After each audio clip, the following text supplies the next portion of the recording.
In Jesus' name, amen. Ni Lazarus, okay. Nagkasas niya, si Marta nag-andam sa pagkaon, kanina man na siya. So they are in Judea, kanina sa lugar nga dito sa Judea, and then si Jesus magsuri-suroy sa mga milagro, nagpadaw. Kung kita pa, normally, kung amigo dyan kayo nato, kasagaran, maabot sa kamatayon.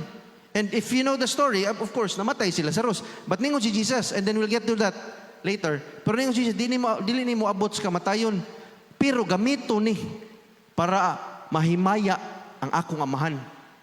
So, pag humana to, ingon si Jesus nga, sige, start siya sa mga hitabo. Si Jesus, siya nga, of course, ito, ningon na sila nga, layo-layo, maning nga biyahe. Lord, I know that even now, God, kay, wala man makita na sila, kay dili arabaya si Lazarus tumoy na balas. Si Lazarus, so para sa Jesus makes a very overwhelming, profound declaration about sa iyahang kaugalingon. Jesus said, next slide, I am the resurrection and the life. I am the resurrection and the life. Ako ang pagkabanhaw ug ako ang kinabuhi. Whoever believes in me will never die. Yan, challenge niya si Martha, nituo ba ka ni? Nato atong migo kanang wala ta kabalo ba? Wala ta kabalo nga unsa may gid ay nigkamatay na to unsa may tabo. I mean, beside ni Jesus ug ni Lazarus, ha, wala labot sa Bible. Naaba mo'y nailhan nga namatay unya nabuhi o balik. Unya ni istorya siya nga, uy, mao ni nahitabo ni kamatay nimo, mao ni mo agi kag usa ka tunnel. Resurrection Sunday, the premise, this is the truth that separates Christianity from all the other religions. Bisag si Paul, kat mutuo ka. Di yun. Yeah. If he did not rise from the dead. Katutanan mga nindot-nindot lang itong istorya, but they were not truth. If he did not rise from the dead. Again, kaning pagkabanahaw ni Jesus, mao ni lahi sa Christianity. Kay kung wa siya mabanhaw, namatay si Jesus sa cross, ang ubang mga relihiyon, ang ubang mga prophets, ang ubang nilang mga teachers, mga gods nila nangamatay man sad. Kabawang taas sa gipang lubti. And Jesus did not die but have eternal life. Pinagi life, di mo taksabutan ng eternal life, di mo taksabutan. Promise is there. In Him. Kamu mo, tuo mo? Pound, so dako-dako lagi na. Now, kung musultir ako, nga makaya ni nako, makadaog ni nako, may tingin kang, pwede. Makaya pa. Kaya nga naman, dili tungod kay gisuwat sa mga advertisement, no? Nga makaya ang 500 or 400 pounds, pero tungod kay nakita gyud ninyo. Nga pwede di ay. Now, this is the difference that I want to isalig and believes in butang sila tanang mga Christian dito sa tunga-tunga, and this is but it is also been written, it is also been recorded nga samtang ang mga Kristohanon gipakaon sa liyon, gipangsunog, they are dying, singing thanks to God, nagngisi sila. Ano pastor, mura ng mga buang pastor, dili. Because they know that that life has ended and they have an eternal life. Ilan ang makuha. Ang ilang pagtuo o pagsalig ni Jesus o ang promise sa eternal life, maoy nakahatag nila og kaisog. Nga sige lang patyo ni lawasa o kira. Nindot noon, kay padung namin dito suway kamatayon. Alain na pastor, kung mamatay tambag ni si. Listen, ambot bitaw na pa sa ko'y napangutana. If we truly believe in Jesus, if we truly tinud anay gyud nga ni salig ta, atong gibutang atong kinabuhi sa iyang mga kamot, ug we let go. Nga mura kag mutungtong ni ba? Mahadlo ka ba nga mo? Ako lang sa okay ra, salig lagi ko. O salig ko nimo Ginoo, pero mas mayong nasa ko'y diri. Ako lang said, part lang ha, ikaw lay sa akong pikas. No, kung musalig jud kas Ginoo, only then makadawatag kinabuhing walay katapusan. Now let me read the passage again, and hopefully, this is a slightly different impact. Next slide. Jesus said to Martha, I am the resurrection and the life. The one who believes or trusts in me will live, even though they die. Next.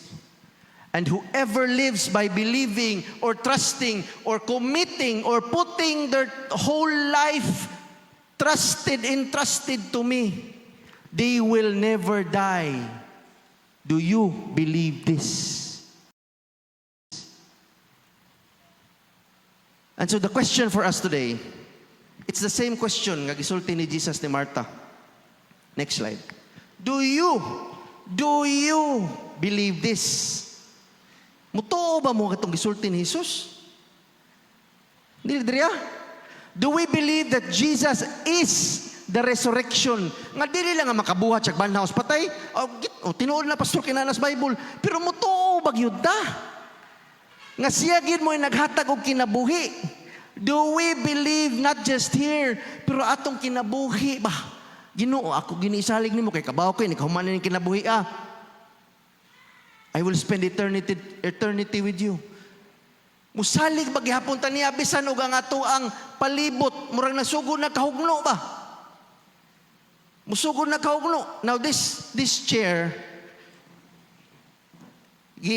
naay mga kung naka-apil mo mga fire drill, duck cover hold, mamana no? Duck cover hold. Kung wala jud kay madaganan, kung hawa ni mutago kag ilawom sa lamisa or ilawom og bangko. Aw hinaot dili tam kasuwayan ha. But mo na itudlo sa tua, which means nga nanay nakasuway nga wala di siya madatugi pagtago sa bangko. Do we still trust God even if everything around us is falling apart? Musalig bagyapon tas Ginoo. Musalig bagyapon tas Ginoo bisag ang ato ang mga damgo, atong mga ambisyon, atong mga nindot nga mga gipang dreams for the future, kung nangamatay na tutanan mo salig bagyapon tas Ginoo. Or have we thought nga basi na ay mas dako nga planong Ginoo no nganong wa tumadayon? Basig na ay mas nindot ang plano sa Ginoo para sa kuangan mo nang wa mi magkadayon. Romans 8:28. We are familiar with this verse. All things work together for good to those who love God, to those who trust in God. When Jesus declared, next slide, I am the resurrection, I am the life. This is a very significant meaning. Ano man, kung nakahinumdo mo sa panahon pa ni Moses, thousands of years before Jesus, kato si Moses, ni saka siya bukid. Niya na siya nakita nga nagkayo. No, nagkayo nga katong burning bush, na nagkayo nga murag sagbot. Unya gipangutana niya, kinsa man ka? Kinsa man niya ang kaistorya? Ningon tong burning bush, okay, buan na imuhang sandal dira kay balaan ni nga lugar. Niya nangutan siya, kinsa man ka? Ningon ang burning bush, I am that I am. I am the resurrection. I am the life. Pag-ingon ni Jesus nga, I am, iyang gi-confirm, iyang gi-verify ang iyang pagka-Ginoo. Iyang gi-confirm ang iyang pagka-deity. He is sovereign. God, hindi ta kasabot, incomprehensible. He is the beginning, He is the end, eternal, dili mausab, the uncreated one. He is above and beyond. Mas labaw pa siya sa tanan natong masabtan. He is God. Pag-ingon ni Jesus nga, I am, mo na yung gipasabot. Jesus is telling us nga, He has power over everything, including death. Kaya agin, balik ko na ko, kitang tanan, almost 99.9% sa tao sa kalibutan, mahadlo ko kamatayon. So kung maingon gani siya nga, na ako'y power anang kamatayon. And then iya pa yung buhaton nga mabanhaw siya gikan sa patay. Then, mutuotan niya. Kaya kung kanay mong ikahadlukan, na-overcome din na ng tawhana, then, kinsa man di ganahan na itong sundon, kinsa man di mas nindot na itong sundon, di ba katong tao nga iyahang na-prove? When Jesus said, I am, He showed His sovereignty over life and death. He is confirming that He is the resurrection. He is the life. And 2,000 years ago, on this day, Resurrection Sunday, iyang gideklarar. Next slide. He is the resurrection. Jesus is talking dili lang kay future nga event no nga okay katugingon ni Martha nga in the future mabanhaw tatanan. Yes, in the rapture ang katong mga patay sa yuta mabanhaw. No, ningon siya nga ako ang pagkabanhaw. It's not just for the future, it is for today. It is for the present reality. He is the resurrection right here o right now. Tungod sa sala, kitang tanan patay man. Di ba, we talked about this many months ago. Tungod sa sala, kita way excuse. Patay tatanan. Kaysa sala, og dili ta pwede kita mubuhi sa atong kagalingon. Dili na pwede. And Jesus said, Ako, I am the resurrection. And when we acknowledge that we are nothing without Jesus, when we acknowledge, kung mo-admit ta nga patay ta, apart from Jesus, that is a good start. But I have great news. Jesus is the resurrection. It's not just pwede siya mubanhaw patay. No, siya gyud ang pagkabanhaw. Naa niya ang gahom. And also, He is the life. Next slide. He is the life. He is not just the giver of life, nga tagaan lang tanya kinabuhi, nindot nga kinabuhi. No, siya gyud ang kinabuhi. There is no life apart from Him. Kung wala ka ni Jesus, walay kinabuhi. Yes, natin itay temporary nga ginhawa. But wala ko'y partial spiritual life. Walay nga na. Either you are in Christ, nga nakinabuhi ka og spiritually fully nga sa ni Kristo, or patay. Maduhara na. Way tunga-tunga nga nagtinga. Wala. Patay ka sa Ginoo or buhi ka. And there is no other way for us to be resurrected or to have life than through Jesus. By prayer, by reading God's Word, by fellowshipping with other believers, pwede ta mo survive sa mga pagsuway ug dira nato makita ang atong kinabuhi nga gusto sa Ginoo, nga atong kinabuhi, the life that God wants us to live. Nya pastor, kita mo pastor. Unsa man gid kinabuhi pastor nga gusto sa Ginoo?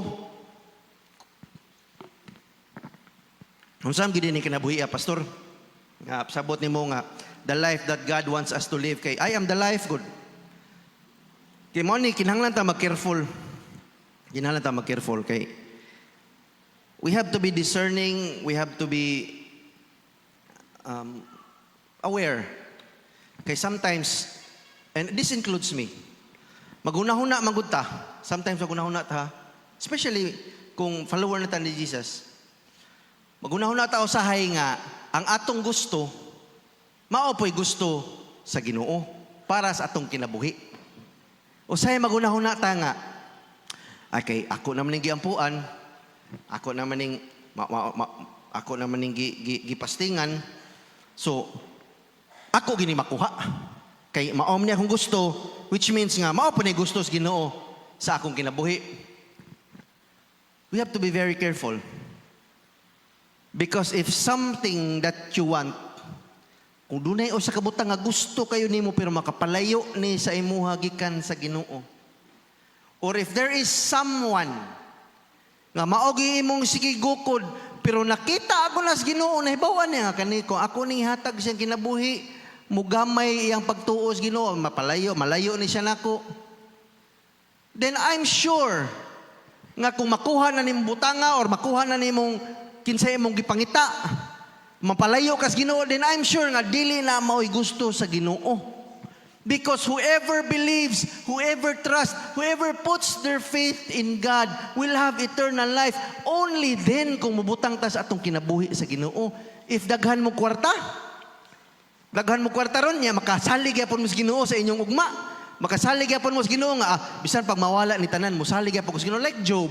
Like ito sa story ni Job. Bisan pag mawala, bisag patyon pa ko sa Ginoo. Ingon ni Job, salig yapon ko niya. If you have money in your savings, secure na in your future, nindot na. And you can still say that you trust in God, then that's great. But for most people, kung naay kwarta ang atong pagsalig sa Ginoo mo gamay. Mo lang usahay, di tatagag-daga kwarta sa Ginoo. Di ba, Pastor, ganahan mang Ginoo malipay ta? Actually, lahi ng message, pero ang gusto sa Ginoo nga, mag-ubantan niya sa walay katapusan. That is His ultimate goal, to give glory to Him. To be with Him forever. Dili tungod kay temporary nga kalipay.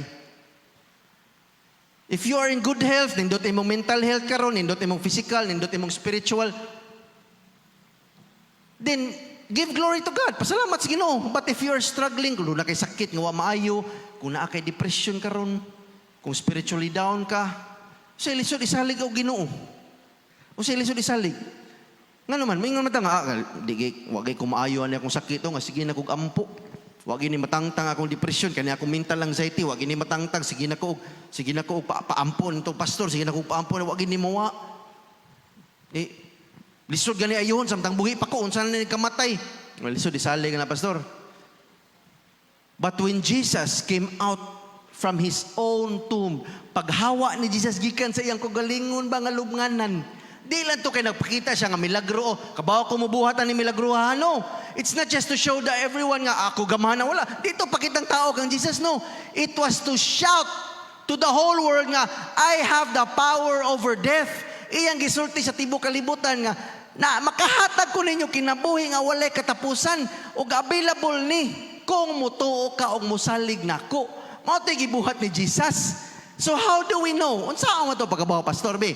Nga nagtuon na ko sa Ginoo, nagsalig na ko sa Ginoo. Unsa to pagkabaw? Practical application. Okay, just two things. Number one, next slide. Faith of works. Faith of works. Kana, ato ning istoryahan again. Belief and trust in Jesus should be in every aspect of our life. Sa tanang area sa atong kinabuhi, dili lang kada Domingo. Okay, kayo say, ni Domingo, nindot kay simbahan tos Ginoo, ni Kalunis, malimtan tong Ginoo kay, wa may labot ang Ginoo sa akong trabaho, Pastor. Wa may labot ang Ginoo sa akong eskwela. No. Belief and trust should be in every area. So, pasabot na Pastor. Tanan natong unaw-naon, tanan natong isulti, tanan natong gibuhat. It should be guided according to what God wants for us. Everything we do, guided sa Ginoo. Ang atuang pagtuo, it should show how we treat other people. It should show unsaon nato pag-agi sa mga kalisdanan. Ang atong pagsalig sa Ginoo, it should show even in how we receive blessings. Kung makadawat ang blessings, makita kung giunsa nato ang atong blessings. This means nga atong pagtuo, dili lang sa Domingo, or dili lang pakita sa mga tao nga, yes, Christian ko. No, dili nga na. Our faith should be practical every day, every minute. Naay mo pagtuo, Christian ka, every minute. Di man na pwede tang tangon yun mo yung pagka-followers Ginoo. Every minute sa imong life, nagsunod tas Ginoo. And this should reflect sa atong kinabuhi. Don't just say that you love God. Don't just say that you trust God. Don't just say nga, I believe in God. Your actions should show it. Okay, and the second indication nga you believe and you put your trust in Jesus. Next slide. Kaduha nga, faith and works, kaduha is life transformation. Life transformation, meaning, you experience transformation pinaagi sa resurrection power. Tungod kay spiritually dead man ta. Inigabanahaw nimo ang gahom na sa Ginoo nagpuyo nimo. The resurrection power is not just for when we die nga. Rapture, Pastor, yes, tinuod, Pastor nga. Ani kamatay, samtang buhi pa ta, marapture, mausap ta, kaning gitawag na to glorified body, wala na sakit tinuod na, ana. Now, what about kanang mamatay, Pastor? Hindi ka na to sa langit, wala na problema, yes, tinuod po na. But the resurrection power, the transformation I'm talking about here is not kaning, nga transformation. What I'm talking about is the spiritual renewal and transformation in our lives right now. Kaning hinay-hinay ba nga kausaban sa tong kinabuhi. Dili atong physical ha, kay posible nga di padung manginipatay atong physical. Okay, bisa kung saon na to og delay sa atong kamatayon, maabot yun na. But our transformation, what is, na Pastor, kinamdum mo atong fruit of the Spirit. We build up the character, love, joy, peace, patience, kindness, goodness, gentleness, faithfulness, self-control. Kana, ato na i-develop over time. Maunay kinahanglan na to buhaton. Lamlay life transformation. And as believers, we are challenged to allow this power, this resurrection power, nga mulihok na to. Unsa rin pasabot na Pastor nga, perfect na ko? No, of course not. Walay perfect aning kalibutan na. Inigabot na to kuyog ni Jesus, yes. Kuyog na to sa Ginoo, yes. Perfect na. Nindo, wala na problema tanan. But while we are here, His power will work in us para maginahinay tagkausab. Dili overnight. Dili nga ini kasunod tuig, okay na ka. Dili nga sunod buwan, sige naman kung practice ani akong patience, okay na ko. Dili nga na lifetime ang transformation. ang atuang lives, ang kaning, if you call yourself a Christian, if we call ourselves Christian, ang atuang kinabuhi mo ni pinakadako nga testimony sa atong mga silingan, sa atong mga pamilya, sa mga classmate, kauban trabaho, mo ni pinakadako nga testimony, mo ni pinakadako nga evangelism. Di ba, may nga manangyaw tas mga tao, kanimo kinabuhi, mo ni pinakadako nga pagpanangyaw. Kay bisan pag unsaon nimo litok sa tanang bersikulo, nya imong kinabuhi walay diferensya sa way Ginoo, way mo tuon nimo. Ang imong kinabuhi bisan pag wa kay istorya, bisan pag wala kay daghang yaw-yaw, inigtanaw niya nga lahi man ni siya, mo agig problema lahi man, anis man siya sa trabaho, di man siya wa man siya, naa man siya integrity, naa man siya faithfulness sa iyang asawa, lahi man yung tawhana, bisan pag wa kay istorya, mudol na sila nimo. Mutanaw na sila, stalk ka sa Facebook, tanaw ni ka sa Facebook, unsa man yung tawhana? Bantay-bantay mo sa inyo i-post sa Facebook, labi na mo tawag mo Christian mo, tanawa ko, mahimaya bang Ginoo sa inyong Facebook post. Eh kung dili, inyuhan na sa nang-desisyon. But our lives are the ultimate testimony. If we are followers of God, if Jesus is our King, then transformed lives, kinabuhi nga nausab, hinay-hinay nga kausaban. Hinay-hinay. Words and actions transformed. Unsa man pagkabaw pastor nga nagtubo ko pastor.